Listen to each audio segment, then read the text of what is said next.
A Country Cottage by Anton Chekhov. Two young people who had not long been married were walking up and down the platform of a little country station. His arm was round her waist, her head was almost on his shoulder, and both were happy. The moon peeped up from the drifting cloudlets and frowned, as it seemed, envying their happiness and regretting her tedious and utterly superfluous virginity. The still air was heavy with the fragrance of lilac and wild cherry. Somewhere in the distance beyond the line, a corn-rake was calling. "How beautiful it is, Sasha! How beautiful," murmured the young wife. "It all seems like a dream. See how sweet and inviting that little copse looks. How nice those solid, silent telegraph posts are. They add a special note to the landscape, suggesting humanity and civilization in the distance. Don't you think it's lovely when the wind brings the rushing sound of a train?" "Well, yes. But what hot little hands you've got."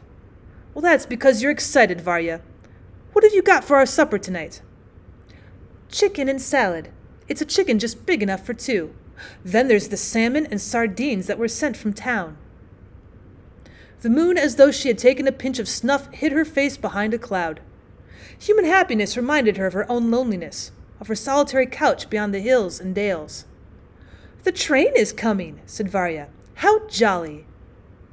3 eyes of fire could be seen in the distance. The station master came out on the platform. Signal lights flashed here and there on the line. "Let's see the train in and go home," said Sasha, yawning. "What a splendid time we're having together, Varya. It's so splendid one can hardly believe it's true." The dark monster crept noiselessly alongside the platform and came to a standstill. They caught glimpses of sleepy faces, of hats and shoulders at the dimly lighted windows. "Look, look!" they heard from one of the carriages. "Varya and Sasha have come to meet us. There they are! Varya! Varya, look!" 2 little girls skipped out of the train and hung on Varya's neck. They were followed by a stout middle-aged lady and a tall, lanky gentleman with gray whiskers. Behind them came 2 schoolboys laden with bags, and after the schoolboys, the governess, and after the governess, the grandmother. Here we are, dear boy," began the whiskered gentleman, squeezing Sasha's hand. "Sick of waiting for us, I expect. You've been pitching into your old uncle for not coming down all this time, I dare say. Kolya, Kostya, Nina, Fifa, children, kiss your cousin Sasha. We're all here, the whole troop of us, just for 3 or 4 days. I hope we shan't be too many for you. You mustn't let us put you out." At the sight of their uncle and his family, the young couple were horror-stricken.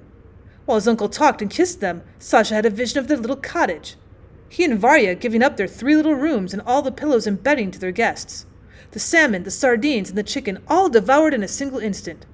The cousins plucking the flowers in their little garden, spilling the ink, filled the cottage with noise and confusion. His aunt talking continually about her ailments and her papa's having been Baron von Flintich. And Sasha looked almost with hatred at his young wife and whispered, "It's you they've come to see. Damn them." "No, it's you," answered Varya, pale with anger. "They're your relations, they're not mine." And turning to her visitors, she said with a smile of welcome, "Welcome to the cottage." The moon came out again. She seemed to smile as though she were glad she had no relations.